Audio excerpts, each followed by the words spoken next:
What's up, guys? News Meta here, coming at you with another retro deck profile. Today we're going to look at Matthew Tuxford's top Shonen Jump Orlando deck profile. This is a Gadget Stun deck. Shonen Jump Orlando took place right in the middle of the format. It was January 2008. This is typically the cutoff point for this format, is in February we get Phantom Darkness, and that's really the big power creep of the format, and you get into Dad Return format. But for Orlando, there are a few key cards that had come out through the course of this format, including cards like Light Darkness Dragon and Marshmallow. But the most important card for this deck was the release of Dimensional Prison, which really helped Gadgets as a defensive card. That, you know, it's just a better version of Sakuretsu Armor, and it allowed for a more cohesive trap lineup and a little bit better trap lineup, in my opinion. So I feel like this deck really benefited from that. This is Perfect Circle format, so obviously we're going to deal with Perfect Circle in the format. But there were 3 gadgets listed in the top 8 at Shonen Jump Orlando, and the reason I decided to pick this one, I really enjoy the inclusion of Hydrogeddon, and the other 2 lists are they were playing Droroid, and I'm just not the biggest fan of Droroid personally. But I would like to point out that one of the other top 8 spots did belong to Jordan Nazar, which is pretty cool. He's a very innovative gadget player, played the deck for a very, very long time. So it is really cool that he was one of the other tops, but this is the list that made top 4. This is the highest ranking list out of the event, so I figured we'd go with this one. Let's get right into the deck. Of course, we have our staple 6 here: red, yellow, and green. Just a good +1 engine to make sure that we always have monsters and our opponent does not have monsters. That's kind of the goal of the deck here. With the stun variants, obviously, no Machina engine. It is interesting to note that these cards were actually semi-limited this format. March 07 was not dominated by gadgets by any stretch of the imagination. You're looking at the, a format with Confiscation, Triple Dustshoot, and Mind Crush in the format, and that's kind of the defining factor of this. And then the fact that the Trap Dustshoot could just stop that deck from cycling, I guess, was the reason that some decks would play 9. It was 50-50 whether you'd see 6 or 9 in March, so it's kind of interesting that they semi-limited them, even though a card that would facilitate the deck to play 9, which would be Trap Dustshoot, because you need to see multiple gadgets because your cycle is going to get interrupted. With that card at 1, people really typically wouldn't play 9, so it's odd to see these cards semi-limited, but they were semi-limited nonetheless. Just kind of an interesting thing that is how the ban list shook out. For the support monsters, you'll see this throughout the format. 3 copies of Cyber Dragon. Again, no CFD, no Chimera Tech, so we don't have to worry about getting contacted or anything like that and losing our whole board. It's just good to have a beater that can, you put this Cyber Dragon on the board, you can either crash into your opponent's Cyber Dragon or anything like that, or run over spies or things like that, even though spy wasn't too popular this format as opposed to where it was in the previous. But you could use this to just kind of run over what your opponent had, put your +1 engine, and +1 engine go kind of thing. Again, I'm not a fan of the Droroid, and he chose to go with a playset of Hydrogeddon. This card is awesome. It's a great way to just pressure your opponent when they're doing things like sending Sangan or Treeborn Frog or Disc Commander or anything like that. This card crushes Pyramid Turtle, which is really cool. I just really enjoy this card. It's very average against the Warrior matchup, but it is bigger than Don's Luke, I guess, and Warrior Lady, but again, wouldn't trigger with Warrior Lady or anything like that. But it's an interesting one, but that deck would also be playing like 3 copies of Deep Prison, so in decks with lesser trap lineups, Hydrogeddon really shines. And then another big portion of why this deck was so good, it is essentially anti-meta deck. We have 3 copies of Banisher of The Radiance. This card really, really hurts the Perfect Circle matchup. It is really bad in the Warrior matchup, but again, we can mitigate that with our side deck. It's not too great, although those lists would be playing cards like Call and Preemie. We actually do not play Call and Preemie because we want to focus on our Banisher and being able to prevent our opponent from plussing off of cards like D-Draw and Fearmonger and things like that. The last 2 monsters he played are the recently unbrand Breaker and 1 copy of Neo-Spacian Granbull. I personally am not a fan of Granbull in this deck. I would probably not play this card. This list is 42, so this is probably be one of the cards that I would cut if I wanted to go down to 40 or anything like that. But that is it for the monster lineup, and we can move into the spells. We basically have a really large anti-meta engine here. We have 3 copies of Shrink. Not only does this help Hydrogeddon, but it also helps us get through our opponent's monsters. I'm interested to know that there is no limit removal in the deck or anything like that, but we have 3 Shrinks, 1 copy of Lightning Vortex, 1 copy of Fissure, which was limited, along with our 1 copy of Smashing Ground. This is our way to remove bigger monsters from the board. I actually like the inclusion of Fissure because it deals with cards like Spirit Reaper and Marshmallow whenever there might be a higher defense monster on the board. So Fissure can deal with, things like if they have 2 monsters, Fissure will always go after the Spirit Reaper, Marshmallow, and we can just use Shrink to kill the other ones. 2 copies of Hammer Shot. It does note that this is the highest attack on the field and not that your opponent's field, which is why this card never really saw play. But our gadgets are weenies. They're not going to be bigger than this. The only card we have to worry about really being big is Cyber Dragon. So that's kind of the way you kind of mitigate around that. But 2 copies of Hammer Shot because Smashing Ground and Fissure were limited, and we do need 1-for-1 removal.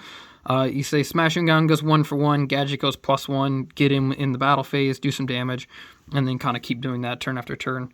And then we have even some more with 2 enemy controllers. Again, put cards in defense to make sure our opponent is small. We can even, if they bring back a Treeborn Frog and are going for a Ryza play, we can, whenever they bring their frog back, we can just tribute off our gadget, steal the frog. This is also a great way to just get rid of Spirit Reaper, just to make sure our opponent does not have a tribute play. And then the last removal card, a lot of them I know, 1 copy of Nobleman of Crossout. Setting wasn't too common at this time, but you do want, because of that, people would feel safe setting Sangan or setting Treeborn Frog turn 1, and the fact that you can punish them with this card is really important. So it is kind of cool that he decided to play 1 copy of Nobleman. I did see a couple lists that played 2, but 1 I can completely understand. 1 copy of Pot of Avarice. It is important to note that DD Crow was seeing more and more play in the main deck at this event, but I do like the inclusion of Pot of Avarice. Yeah, it does give them, take a dead card and give it a target, but like I said, they're not going to be searching DD Crow off Sangan against you. If you run over Sangan, it is very possible for your opponent to, if they attack your Sangan, they'll search DD Crow and then just hit your Mally in the mirror. We don't have to worry about that in this, so a lot of times our opponents will have to hard draw a card that's not good against us, so 1 Pot of Avarice, and again, just to keep our cycle going. And then the last card is 1 Heavy Storm. He chose to not play any copies of MST. It wasn't 1, but he chose not to play MST in the main or the sideboard. There's some interesting choices in the sideboard that I kind of like. It's pretty interesting. But yeah, 1 copy of Heavy Storm because this card is still good for the set 2 play. It is still important to do that. And we will move on to the trap lineup. 1 copy of Trap Dustshoot. Again, this card was limited on this ban list, so we're only playing the 1 copy, but this card is still really good. It is really good if your opponent has a D-draw and a Mally. Put the Mally back, make the D-draw dead, things like that. I really like being able to play 3 copies of Bottomless Trapple. This card is awesome. I love this card hitting Ryza with it, especially if they target it. They go target your set card and it's Bottomless. You don't have to top deck it or anything like that, and you force them out of their Ryza, and you've gotten rid of 1 of the copies of that card. So really good. 1 copy of Torrential Tribute. Again, this is the last of our summon stoppers. And then we have some battle traps again. We have our 1 copy of Mirror Force, which is pretty staple. But again, the newly recently released 3 copies of Dimensional Prison. This card replaced Sakuretsu armor and outclassed it in pretty much every single way. The only obviously bad version of this is in if you're playing against a macro deck. You will see Macro Monarch was pretty popular in 06, but not so much at this point. But it's not uncommon to see it. But still 3 copies of Deep Prison. And then 3 copies of the Omni-Negate Solemn Judgment. We have 3 Solemn Judgments still in this format. We can just protect our little guys from big monsters and make sure that all of our plays go off and that our opponent's plays do not. All right, before we move on to the side deck, I figured we could show a few decks that we would be typically siding against. Of course, we would be siding against Perfect Circle. This is the Perfect Circle format, so it would be very, very common to see Perfect Circle, both with Lad and with Zaborg and all the different versions. We would also be seeing the zombie deck that the Bolitos popularized. I do enjoy playing against this deck. I do enjoy playing this deck. It's a lot of fun. The card is safe for turn build. It's important to know during that time, Zombie Master did not require target into the graveyard. So you could just Zombie Master turn 1, no fear kind of thing. The Warrior matchup, which was pretty common. Just anti-meta Warrior. This is an also really good deck. I did a profile on Jerome Bazie's version of Warrior from earlier on in the format before the release of Deep Prison. And I talked a little bit about how Deep Prison just kind of replaces Saku in that deck. And then it also wouldn't be uncommon to just see a pure Monarch deck, kind of like in like a Rogue matchup, just pure Monarchs. So these are the decks that we're going to be siding for. Earlier in the profile, I talked about how Banisher was just not good in the Warrior matchup. So how we mitigate that, we essentially just swap out our 3 Banishers for 3 Kinetic Soldiers. And this is our just response to that deck. This card is really good. And then another thing, we want to be like siding for their side kind of thing.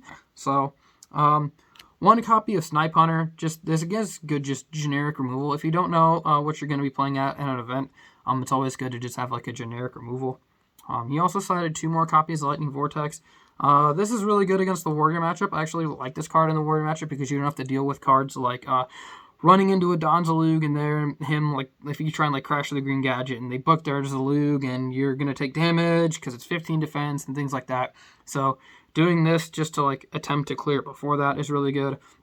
Again, that deck doesn't really set, so you don't have to worry about the non-face up part.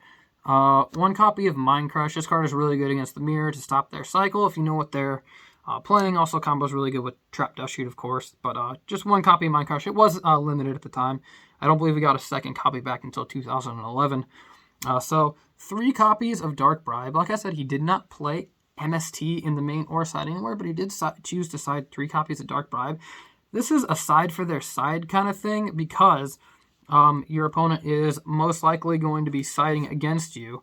2 copies. We side 2 copies of Pulling the Rug, but they're definitely going to be siding Pulling the Rug against you. So Dark Bribe hits Pulling the Rug, and you also side Pulling the Rug for the pure Monarch matchup. You could side in it for Perfect Circle depending on the build. It's better, obviously, against the Zaborg builds than the Lad builds because you have more cards that you can hit. It does hit Stratos, but I prefer it against the Zaborg build rather than the Lad build. So 2 copies of Pulling the Rug. It's nuts against the Mirror, of course. So this card, you side it for the Mirror as well. And then the last card that he chose to side was 3 copies of Royal Oppression. This was before the re-ruling of Royal Oppression to where it had to be face up. So you essentially had to flip this in the standby phase. But because our deck doesn't special summon all, it doesn't really matter. This card doesn't hurt us at all. If you know, outside of Cyber Dragon, if you notice in the main board, there was no Premature Burial and no Call of the Haunted. Again, another way to make DD Crow completely dead against us and leave our opponent with cards that they just can't use. So this is another way of kind of doing that and just shutting down the game. Again, this is an anti-meta deck with a +1 engine in it. We're not playing, the Machina cards are not out yet. You'll notice, so like I said, there are other players who opted to play cards like Drill Rod and things like that. I just think the Hydros are better. I think this is probably my favorite build. Whenever I go back and play old formats, I typically will tweak a card or 2 out of a list I don't like. And this is probably the only one that I haven't even attempted to do that. I've probably played this deck like 5 or 6 times in videos. There will be duels in the description. And I haven't felt the need to change any cards or anything like that. I didn't feel like, I needed a Book of Moon or I needed to play the MST. I just felt like this list was perfectly fine the way it was. So be sure to check out the duels in the description. Be sure to like and subscribe for more retro format content. And thanks for watching, guys.